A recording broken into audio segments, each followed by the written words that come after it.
Bonsoir et bienvenue pour cette nouvelle édition du journal de TV Fil 78. Voici les titres en images de ce 20 avril 2017. Lancé en 2010, le programme d'extension de Parly 2 avance. À terme, l'extension doit permettre l'installation de 15 nouvelles enseignes et offrir aux clients un nouveau cinéma de 12 salles. Nous ferons le point. La menace terroriste plane sur la fin de campagne présidentielle. Du côté des Républicains, la thématique est dorénavant centrale. Hier, à Voisins-le-Bretonneux, Jean-Frédéric Poisson, député des Yvelines, porte-parole de François Fillon, est revenu sur les propositions de son candidat. Et puis, en loisir, un nouveau parc dédié aux trampolines vient d'ouvrir à Maurepas. La spécificité de cette Urban Jump, un parcours Ninja Warrior, un parcours d'épreuves physiques, le seul en Île-de-France. La campagne présidentielle va donc se terminer officiellement demain, vendredi à minuit. Du côté du Front National, on mise notamment sur les plus jeunes. Selon les enquêtes d'opinion, le Front National serait devenu le premier parti chez les jeunes de 18 à 25 ans. Pourquoi sont-ils séduits par le discours de Marine Le Pen? Nous avons suivi Jérémy Gauthier, militant depuis 2012 dans le département. Le reportage est signé Mickaël Elmidoro. Un tiers des jeunes âgés de 18 à 25 ans devraient voter Front National ce dimanche 23 avril. Sur le terrain, certains n'hésitent pas à s'engager. C'est le cas de Jérémy Gauthier, 25 ans. Ce diplômé en master de communication vient d'être élu secrétaire départemental de la jeunesse FN dans les Yvelines. Pour lui, Marine Le Pen représente la meilleure réponse pour la jeunesse. Elle a parlé vraiment de toutes les expériences par lesquelles je suis passé, les stages à l'étranger, le fait de chercher une alternance, l'APL, comment payer son loyer avec des salaires minimes. Voilà, elle a vraiment parlé de la galère étudiante, comment s'en sortir. Pour convaincre les indécis, Jérémy dépose des tracts dans les boîtes aux lettres 7 jours sur 7 pendant plus de 3 heures. Le militant les distribue également sur les marchés ou à la sortie des transports en commun. On garde une proximité humaine avec les gens, au-delà du programme. Bonjour monsieur, belle journée. Au-delà du programme, on va apporter un aspect humain, on va humaniser notre programme, on va essayer de l'expliquer, d'avoir une proximité avec les gens pour qu'ils puissent parfois mieux comprendre. Un discours frontiste qui ne passe pas forcément chez tous les jeunes. Je pense que c'est un peu extrême pour l'âge, parce que je pense qu'à 18-24 ans ou 18-25 ans, on n'a pas tout vu dans la vie. Donc je pense que c'est un peu jeune, mais c'est bien qu'ils se mettent à la politique, c'est important. En 2012, le parti de Marine Le Pen avait recueilli 12,4% des suffrages au premier tour des présidentielles dans le département. Cette année, Jérémy espère que ce score va atteindre 22% grâce à la mobilisation des jeunes dans les Yvelines. L'arrestation de 2 hommes soupçonnés de préparer une attaque terroriste pour fragiliser la campagne présidentielle a remis ce sujet au cœur des débats à quelques jours du scrutin. Si là où les personnalités ciblées sont encore inconnues, le nom de François Fillon a été évoqué à plusieurs reprises. Mercredi soir, à Voisins-le-Bretonneux se déroulait l'un des derniers meetings yvelinois de la campagne des Républicains. Le sujet a été largement abordé. Sur place, Haussmann van der Dey. À quelques jours du premier tour, le terrorisme s'invite dans la campagne. Menaces sur les candidats, menaces sur le bon déroulement du scrutin, les candidats durcissent le ton pour répondre à l'une des principales préoccupations des Français, la sécurité. Et pour Jean-Frédéric Poisson, candidat à la primaire de la droite et aujourd'hui porte-parole de François Fillon, le discours des Républicains est le seul à répondre à ces attentes. François Fillon a pris des positions sur l'islamisme radical qui sont extrêmement claires. Elles sont d'ailleurs les plus claires de tous les candidats en présence dans le cadre de cette élection. J'observe que même le Front National a considérablement reculé dans sa rhétorique sur ces sujets, de manière d'ailleurs assez incompréhensible, enfin ça les regarde. Très clairement, nous sommes aujourd'hui en situation de manque d'effectifs, de manque de matériel pour la police et pour la gendarmerie en particulier. Et donc le renforcement de la sécurité des Français et leur protection passe par une augmentation des effectifs de police, de gendarmerie, de douane pour le contrôle des frontières et tous les matériels qui doivent accompagner ces différentes missions.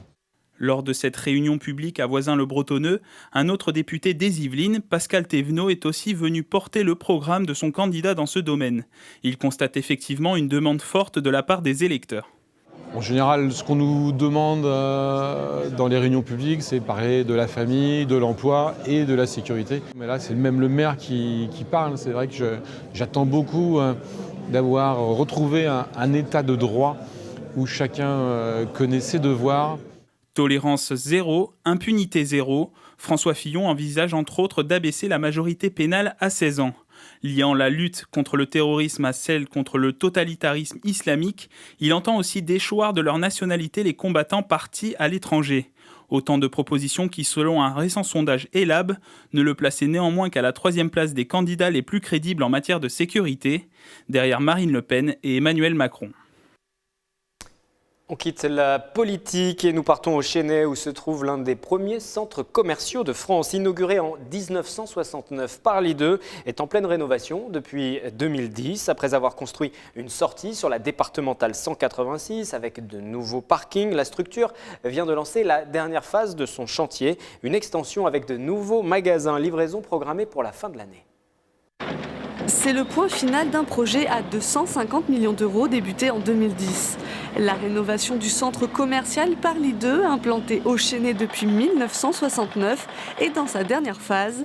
180 ouvriers travaillent actuellement sur une liaison de 10 000 m² qui permettra une circulation en boucle dans le centre et d'accueillir des magasins supplémentaires. Derrière nous, il y aura un grand rectangle qui accueillera sur 2 niveaux l'extension du Monoprix et aussi une cellule pour accueillir la poissonnerie. Et derrière, dans l'angle, la partie longue du L, se trouvera donc cette connexion entre deux parties du centre avec ces 15 enseignes supplémentaires. Le lifting s'opère également à l'extérieur du centre commercial. Les façades extérieures construites au siècle dernier sont actuellement en cours de restauration. Les façades ont bien commencé, hein. Vous aurez un aperçu au niveau de la façade du BHV. C'est à la fois une alliance des motifs historiques de Paris qu'on appelle les moucharabiés. Il y aura aussi des plaques de MBK en céramique sur les façades principales. Et enfin, sur certains angles, un habillage en pierre de valse grise-bleue pour habiller les façades, notamment côté voie publique. Avec ces travaux, la structure qui attire déjà 12 millions de visiteurs par an espère en accueillir 3 millions de plus à l'horizon 2018.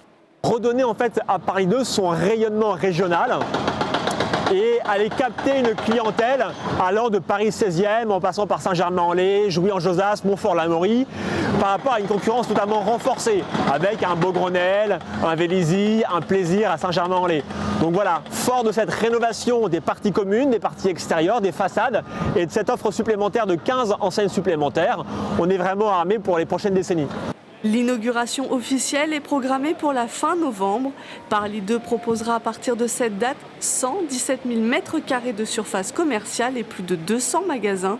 À 2 ans de fêter ses 50 ans.